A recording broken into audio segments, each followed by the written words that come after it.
Ang mga nagbabalik na challengers, we have Jane Oineza, MJ Lastimosa, Enzo Pineda, our kapamilya swimming player, Francesca Taru. Hi, brother! Eto, welcome back sa aking mga players. Isang masaya, maganda, gwapong hapon ang meron tayong lahat. Kaya ang tanong ko para sa inyo, sa aking mga players, not every day is a good day. So pag kunwari yung araw nyo sobrang lungkot, ano yung ginagawa nyo para mag-good vibes kayo? MJ? May pinagdadaanan nga. Uy!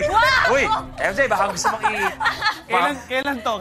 Pwede ba ikwento mo ng konti lang? Okay lang ba? Ano? Somebody ghosted me.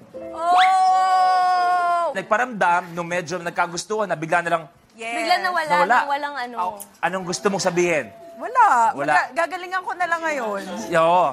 Oh, MJ, anong gagawin mo? Kung ginost ka niya, anong gagawin mo para may ngiti ang mga labi ni MJ Lastimosa? Siyempre, spend time with your friends and the people that matters in your life, di ba? Yan. Okay. So proud of you. Yan, ikaw. Siyempre, pag nalulungkot ako, unang-una, magpipray ako and mag-iisip ako ng mga positive and happy thoughts and kumakain. Aba, kain. Pwede. Enzo.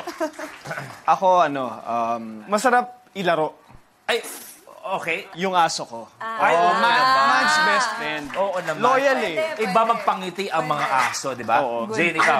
Good one. Siyempre yun nga, mag-pray, i-calm yung sarili, and isipin yung mga napagdaanan mo na, nalampasan mo na. So, alam mo na, strong ka at hindi nang bibigay ni Lord yan kung hindi mo kaya lagpasan. Si Jane parang ang dami ng pinagdaanan nito, no?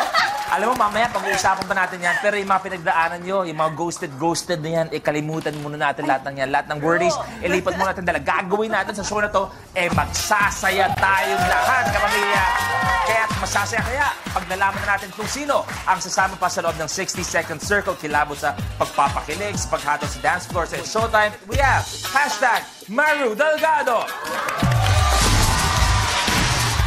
Hi, bro. Good afternoon and welcome sa Minute to Win It. Pag ikay nalulungkot, ano yung ginagawa mo para happy boy ka? Kumain tapos music. Music, ano yung unang-unang pinapakinggan? Gusto mo ba? Music, mag-exercise tayo. Mag-exercise tayo. Aba, medyo nalalapit kay Enzo. Ang gusto mo mangyari.